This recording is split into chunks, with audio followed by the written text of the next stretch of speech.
For more in-depth understanding of the Israeli domestic political situation, we are fortunate to be joined this morning by Dahlia Scheindlin. She is a political scientist and an Israeli pollster. She's also a policy fellow at the Century Foundation and a columnist for Haaretz. Welcome, Dahlia.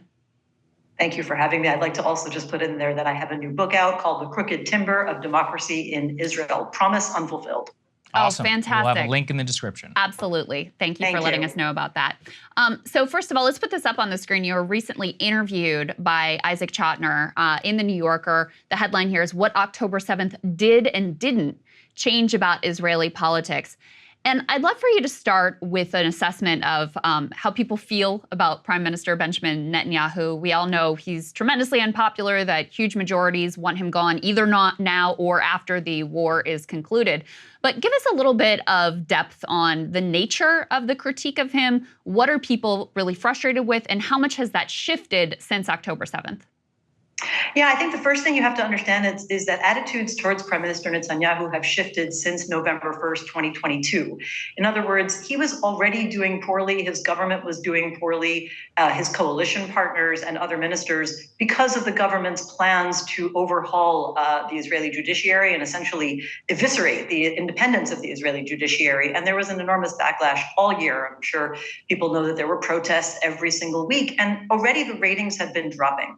Now, nevertheless, Netanyahu was essentially still, for the most part during the year, considered the most credible leader in the country, still sort of had the best ratings in terms of the question about who's most suitable to be prime minister, simply because people weren't really shining a light on anybody else.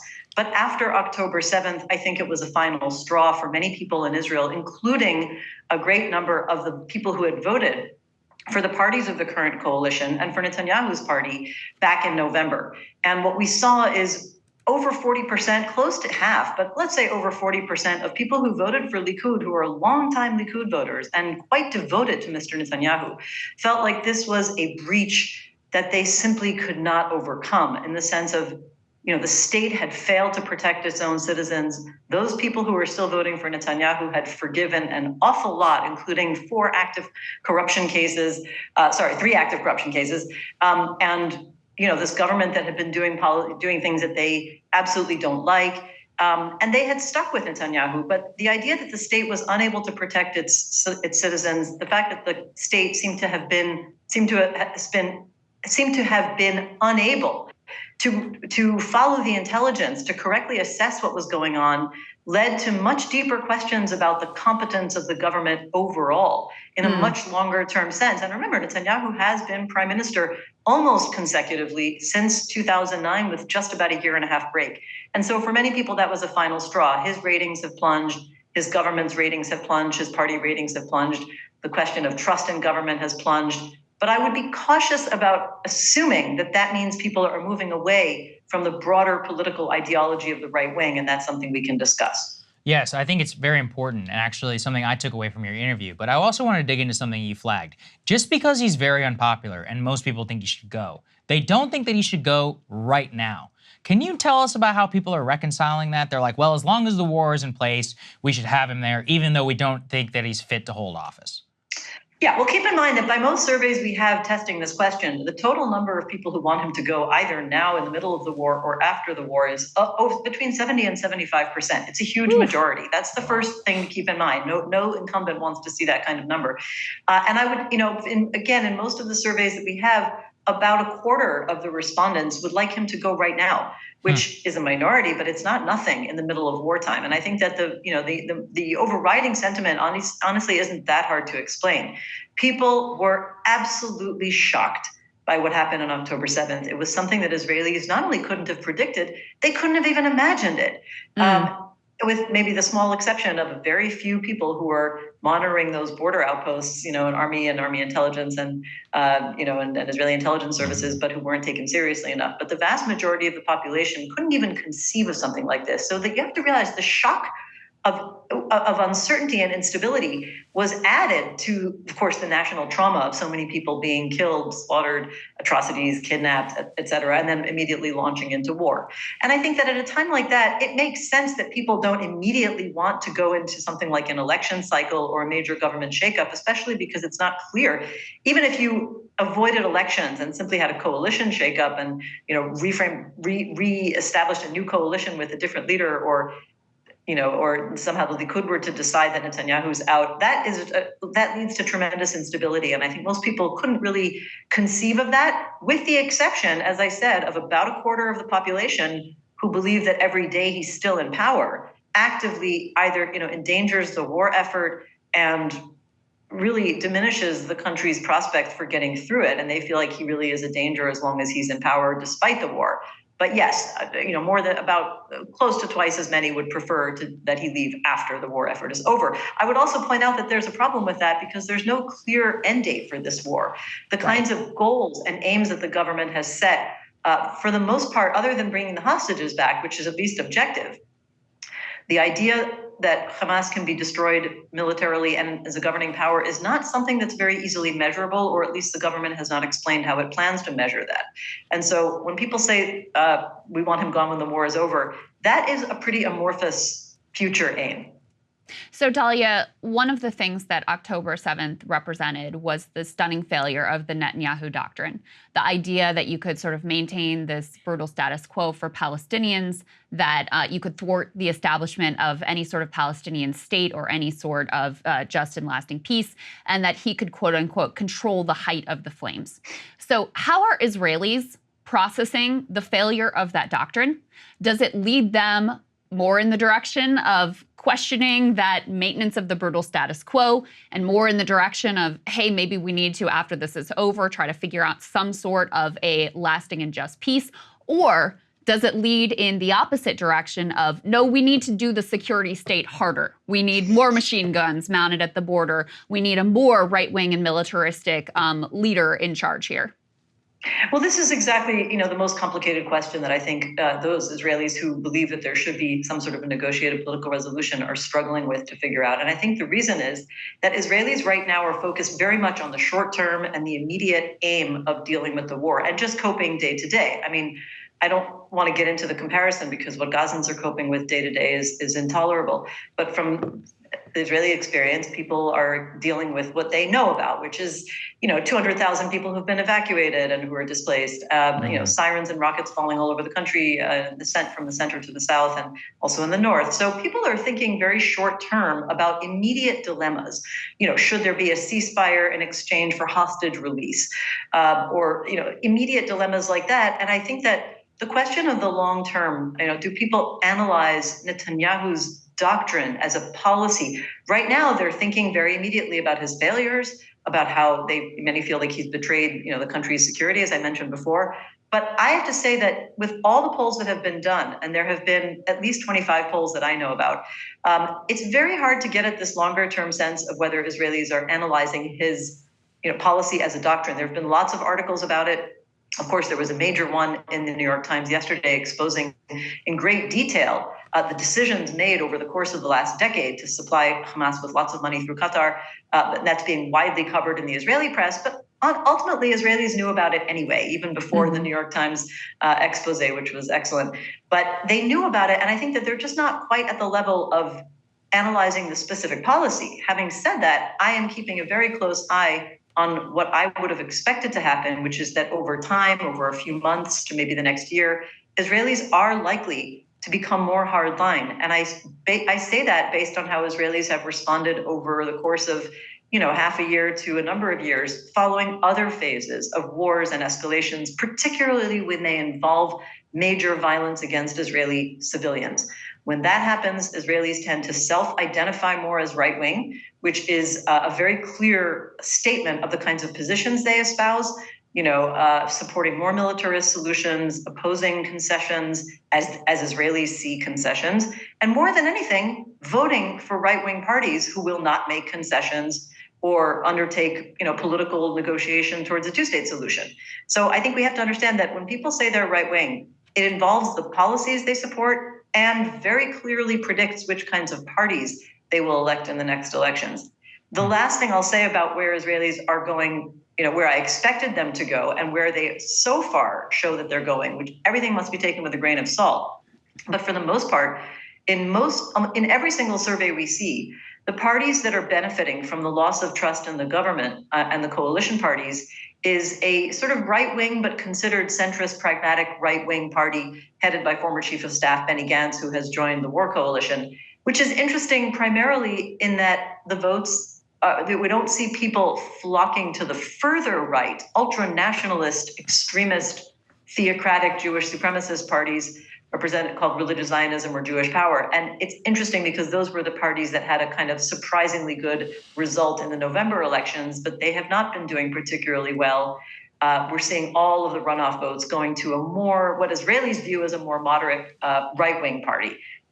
If that holds, it means that Israelis may turn to the right, but maybe not to the far extreme right. Very interesting. Is Gans seen as sort of like a more competent version of Netanyahu? Is that the idea? Honestly, he's certainly seen as having, a great deal of security credentials because he's had an entire career in the military, which is obviously most, what Israelis really want right now during the war. But I think the main thing, if I had to conjure what Israelis generally think about Gans, is that he's not compromised by having the particular kinds of personal and political interests that Netanyahu has, because he's facing those corruption cases. There aren't many parties that would agree to go into a coalition with him. He is therefore kind of slavishly beholden to those extremist, ultra-nationalist, far-right parties, and of course the ultra-Orthodox parties, which frankly, between, leaving Likud aside, Netanyahu's parties, all those other parties together represent only a minority of Israeli society, the ultra-nationalist, religious Jewish parties and the ultra-Orthodox parties. They only represent a minority, which means that this government is alienating the majority of citizens. And so I think that they see that Netanyahu is in a compromised position and he cannot represent either the people's general orientation, as we saw, that's why the protests against the government policies were so sweeping all year. But they also see that he's neglected basic competence of running, the state functions and the ministries, and even to the point of neglecting Israeli security.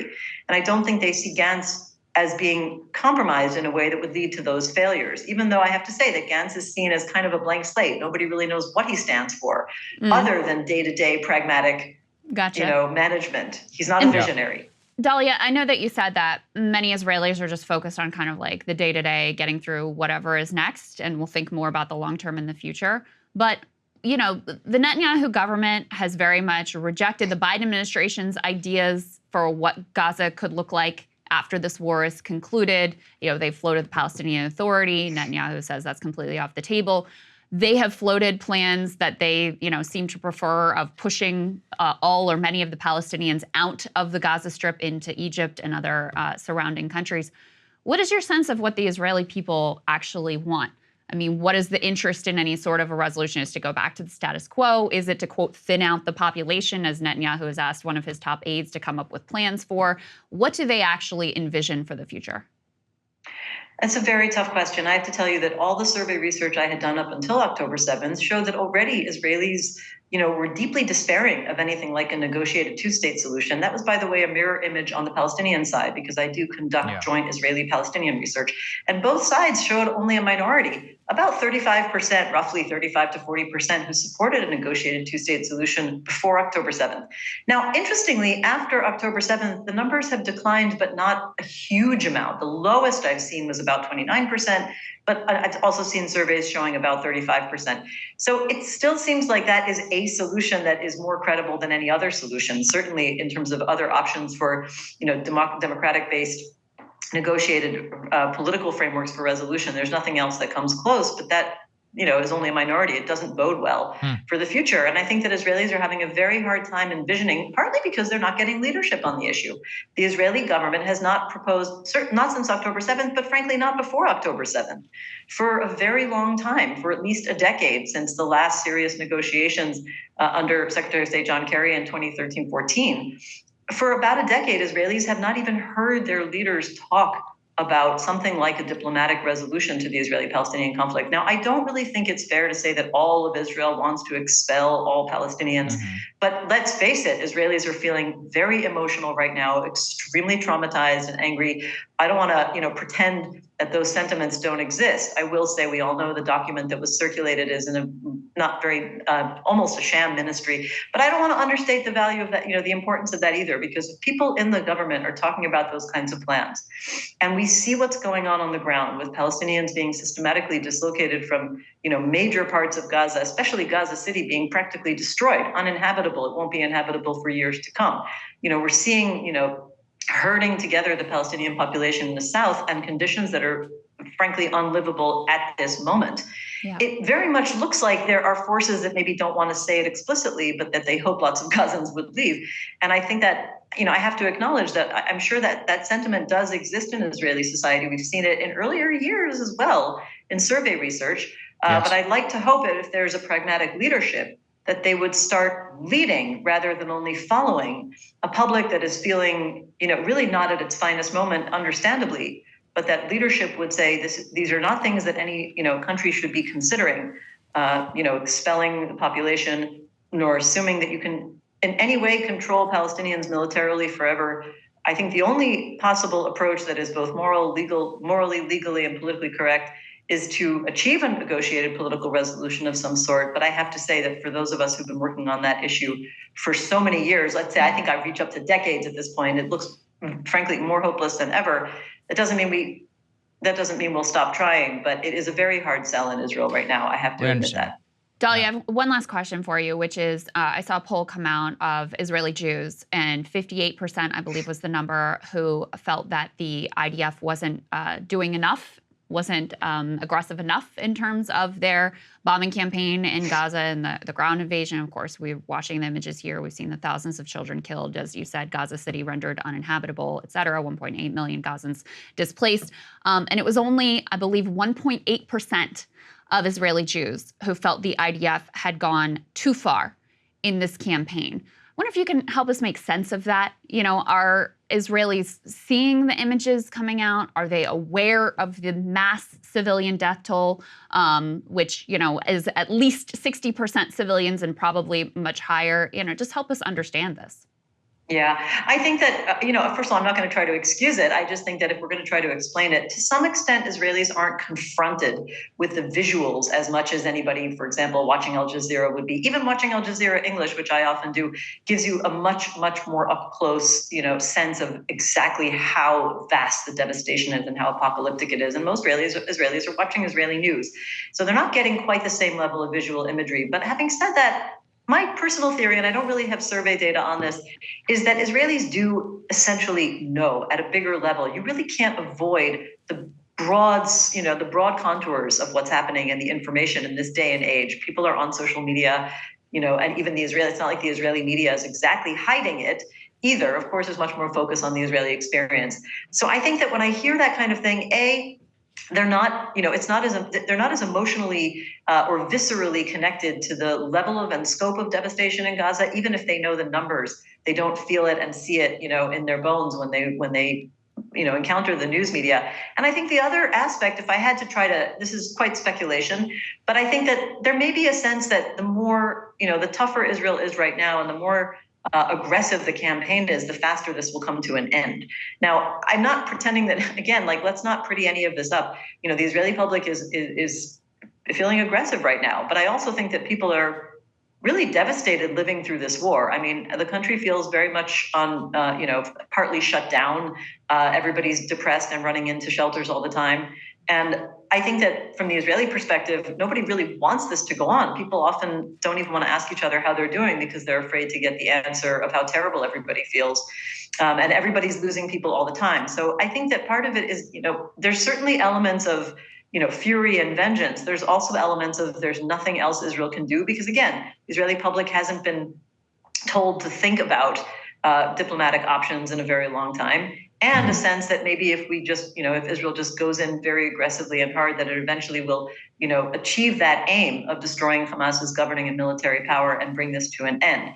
Add to all that the sheer kind of confusion and frustration about how Israelis are supposed to expect a hostage release, knowing that the more aggressive the military campaign is, the less likely they are to get the hostages back, and it leads to a lot of, I think, mixed feelings behind the numbers. Wow, this has been incredibly insightful. We really appreciate you taking the time, and we would hope to have you back on sometime soon. And we'll have a link to your description, so thank you. Hey guys, if you like that video, go to breakingpoints.com, become a premium subscriber, and help us build the best independent media organization on the planet. That's right, we're subscriber funded, we're building something new. We want to replace these failing mainstream media organizations. So again, to subscribe, it's breakingpoints.com.